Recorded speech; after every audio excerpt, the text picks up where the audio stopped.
নমস্কার বন্ধুরা, আমি ঝুমা বলছি ব্যাঙ্গালোর থেকে। তো আজকে সোমবার, এখন সকাল 9টা বাজে। এখন থেকে ব্লগটা শুরু করছি। ছেলে যাবে পরীক্ষা দিতে। আজকে ছেলের মাধ্যমিকে 5 নম্বর পরীক্ষা, আজকে দিয়ে অঙ্ক পরীক্ষা।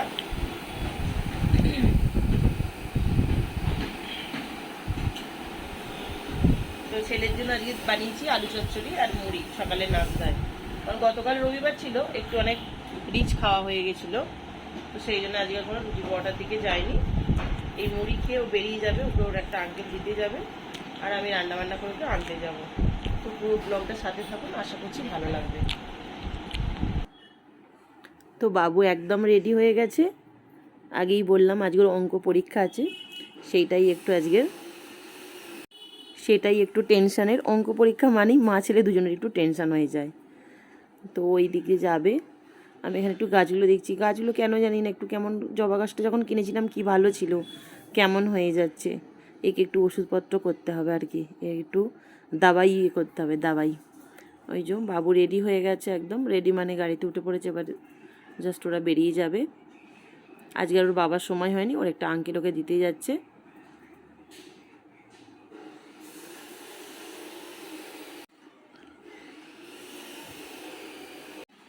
আনারস খেয়ে আনারসের ওপরে যে গাছ মতোটা থাকে সেটা আবার ছেলে বসিয়ে দিয়েছে। এত বলছে ওইভাবে হয় না, তবুও কে শোনে। এই গাছগুলোর যত্ন করার জন্য একটু একটু খোলকে ভিজিয়ে রেখেছি। চলুন এবার ঘরে গিয়ে স্নান টান সেরে, সকালের কাজকর্ম হয়ে গেছে, এবার রান্না করতে চলে এসেছি। স্নান পুজো হয়ে গেছে, রান্নাঘরে চলে এসেছি। এখন 10টা হবে, তাড়াতাড়ি রান্না চাপিয়ে দিয়েছি, কারণ আজকে ওর বাবার সময় হবে না, সকালেও হয়নি। আজকে রান্না টান্না করে আমি আবার ওকে আনতে যাব, এবং সময় হবে না ছেড়ে আরও একটাই কারণ, আজকে আমাকে যে কলেজে ভর্তি হয়েছে সেই কলেজটা, ওই যে স্কুলে পরীক্ষা দিতে যাচ্ছে সেই কলেজের, মানে কলেজটা সেই স্কুলের মাঝপথেই পড়ে আর কি, যে রাস্তায় যাব। এখন বাজে 12টা, রান্না আমার মোটামুটি হয়েই গেছে। না, সরি, ভুল বলে ফেললাম, রান্না হয়নি। এখন 12টা না, এখন 10টা বাজে, ঘড়িটা উল্টো হয়ে গেছে। ওর বাবা এসে গেছে। সকালেই বললাম আলু সিদ্ধ মুড়ি, মানে ভুল বলে ফেলেছি, সরি। আলুর তরকারি করেছিলাম, সেই মুড়ি শসা দুজনে খেয়ে নিলাম। এদিকে বেগুন ভেজে নিয়েছি, ভাত তখন চাপিয়ে দিয়েছিলাম, দেখলেন ডালটা এখানে সিদ্ধ হয়ে গেছিলো, মানে একদিকে কুকারে বসিয়ে দিয়েছিলাম। তো আগে একটু সবজিটা ভেজে নিয়েছিলাম, একটু বিম কড়াই আলু বেগুন দিয়ে তরকারি করছি, সেটাই কড়াই ভেজে প্রেশার কুকারে একটু সিদ্ধ হতে দিয়েছি। আর সেই তেল কড়াই একটু পেঁয়াজ শুকনো লঙ্কা 5 ফোড়ন দিয়ে ডালটা সাদলে নিয়েছি। মাছগুলো দেখাচ্ছি। এখানে মাছগুলো কর্ণাটকের লোকের একদম মাছ কাটতে পারে না। যেগুলো কাটবে অনেক বড় বড়, আর যেগুলো কাটবে একদম ছোট্ট ছোট্ট, মানে লোককে দেওয়ার মতো হয় না, এমন পিসগুলো করে। এবার তরকারিটা তো একটু সাঁতলে দেবো একটু পেঁয়াজ দিয়ে। এই যে পেঁয়াজটা একটু ভাজতে দিয়েছি। সব রকম তো ঘরে মশলা থাকে, সেই সব মশলা দিয়ে সিদ্ধ করতে দিয়ে দিয়েছিলাম প্রেশার কুকারে। এবার শুধু পেঁয়াজ ভেজে পেঁয়াজ দিয়ে তরকারিটা একটু সাঁতলে নেবো, ব্যাস। খেতেও কিন্তু ভালো হয়। কাল যেহেতু রবিবার ছিল, কালকে রাতে একটু হোটেলের খাবার খাওয়া হয়েছিল রিচ, তো সেই জন্য ভাবছি আজকে আর কোনো রকম বেশি রিচ রান্না করছি না। তরকারি তো দিলেন অল্প পেঁয়াজ দিয়েছি, সেইভাবে কিছু আদা রসুন কিছু দিইনি। আর এই মাছের ঝালটা যে করবো, এতে আজকে পেঁয়াজ আদা রসুন বা সর্ষে বাটা কিছুই দেবো না। এই মাছটা ভেজে নিয়েছি, আর ছোটো ছোটো টমেটো দুটো, মানে একটা মিডিয়াম সাইজের একটা টমেটো এরকম গ্রেট করে নিয়েছি। আর ঘরে ধনে গুঁড়ো জিরে গুঁড়ো যা যা থাকে, নুন লঙ্কা হলুদ দিয়ে ভালো করে মশলাটা কষিয়ে মাছটা দিয়ে ফুটিয়ে ওপর একটু ধনে পাতা ছড়িয়ে নামিয়ে নিয়েছি। আজকে পুরোপুরি রান্নাটা দেখাতে পারছি না, তার কারণ খুব তাড়াতাড়ির মধ্যে বেরোতে হবে। এখন বাজে 12টা, তখন যেহেতু ঘড়িটা দুবার ছিল ভিডিওতে, সেজন্য আমি তখন ভুল করে বলে ফেলেছিলাম। 12টা বাজে, আমার রান্না পুরোপুরি একদম কমপ্লিট। ছেলেটা দেখেছেন, যেদিন পরীক্ষা, যে পরীক্ষাটা হবে সকালবেলা পড়বে, ওই বইগুলো সবই টেবিলেই রেখে রেখে চলে যাচ্ছে, সেজন্য টেবিলটা মানে পুরো জুড়ে যাচ্ছে একেবারে। এই যে একটু বিটটা দিয়েছি বলে তরকারিটার রঙটা একটু লালচে এসে গেছে, যেহেতু বিট আছে। এখন এই 12টা 10-15 হবে। আমার এখন দেখুন বাসনপত্র মাজা, গ্যাস ট্যাস পরিষ্কার করা সব হয়ে গেছে। আর ফলগুলোকে একটু সামনে রেখে দিচ্ছি। ফলগুলো ফলের চুবড়িতে থেকে থেকে না, মানে মনে থাকছে না কাটার কথা, শুকিয়ে যাচ্ছে বেদানাগুলো, আজকে কেটেই নিতে হবে। আর আজকে আমাকে কলেজে এই কারণেই যেতে হবে, এই যে এর আগের দিন কলেজে যেদিন আমরা ডাউন পেমেন্ট করতে গিয়েছিলাম, যেদিন, তো সেদিনকে এই অ্যাকনলেজমেন্ট পেপারটা দিয়েছিল। এই পেপারটা আমাদের, এদের কলেজের সঙ্গে আকাশ এবং অ্যালেন যে কোচিং সেন্টারটা, এর সঙ্গে লিঙ্ক আছে। তো আমি আকাশে ভর্তি করিয়েছি আমার ছেলেকে। তো এইখানের সেই আকাশ থেকে এটা আমাকে সিল এবং সাইনটা করে আনতে বলেছিল। এই সিল করা, এই সাইন করা পেপারটা আমাকে আবার ওখানে জমা দিতে হবে। তো আমি কিন্তু যখন এসেছি তখন আর ভিডিও করিনি। এখন আমার পাশে ছেলে আছে, মানে পরীক্ষা দিয়ে ছেলে বেরিয়ে পড়েছে, বাবুকে নিয়ে আমি যাচ্ছি এখন কলেজে গিয়ে অ্যাকনলেজমেন্ট পেপারটা জমা দেবো। পেপারটা জমা দিয়ে আবার অন্য অটোতে নিয়ে নিয়েছি, উঠে পড়েছি। এবার যাব বাড়ি। সেই অটোওয়ালাটাকে বললাম যে একটু ওয়েট করে যান, খালি 2 মিনিটের কাজ। তো সে ওয়েট করতে চাইলো না, তো কী করবো, সে চলে গেছে, আবার অন্য অটোয় আসতে হলো।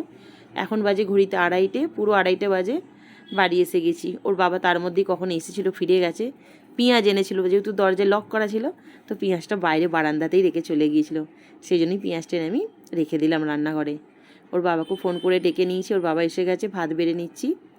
এই যে ভাত, বেগুন ভাজা, যা যা দেখিয়েছিলাম তরকারি, এই যে আলু বেগুন বিম কড়াই দিয়ে, আর একটা বিট ছিল, বিটটা শুকনো হয়ে যাচ্ছিলো আর কি, ফ্রিজে বার করেছিলাম একটা কাজের জন্য, তো শুকনো হয়ে যাচ্ছিলো, তরকারিতে দিয়ে দিয়েছিলাম।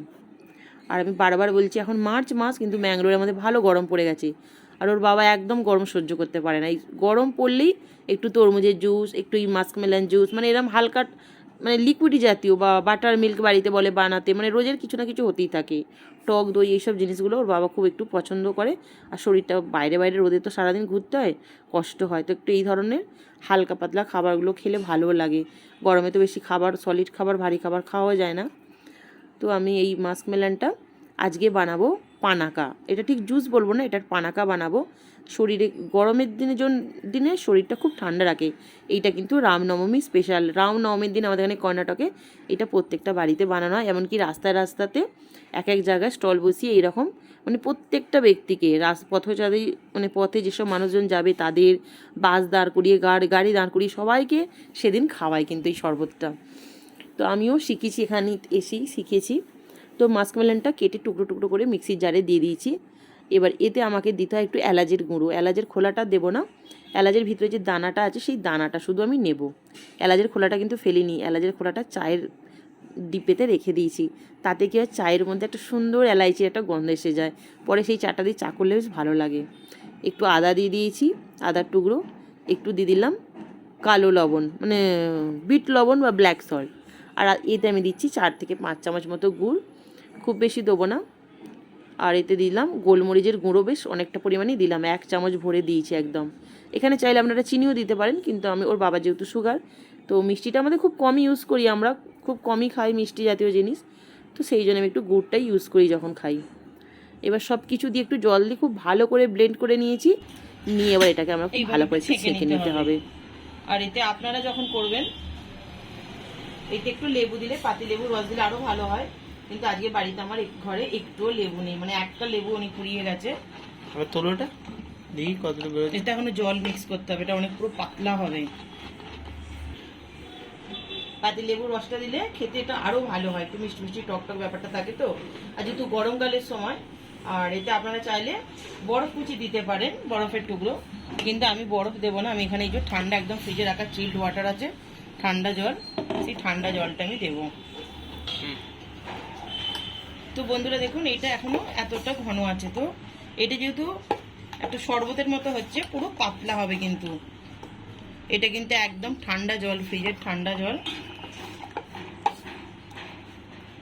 আমি আর একটু পাতলা করছি।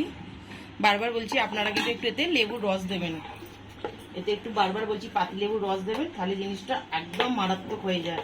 খুব ভালো লাগে খেতে গরমের দিনে, মারাত্মক, খুব সুন্দর খেতে হয়। আর গরমে তো লেবু টক খাওয়া খুব ভালো, প্রয়োজন শরীরে। লোক কি করে খাবে গো?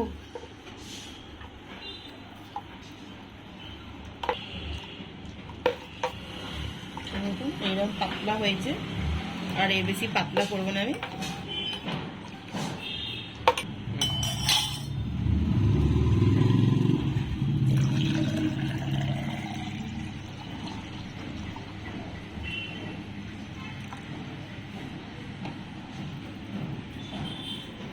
আপনারা কারা কারা এরকম করে থাকেন বা খেয়ে থাকেন, কার কার পছন্দ অবশ্যই কমেন্টে জানাবেন।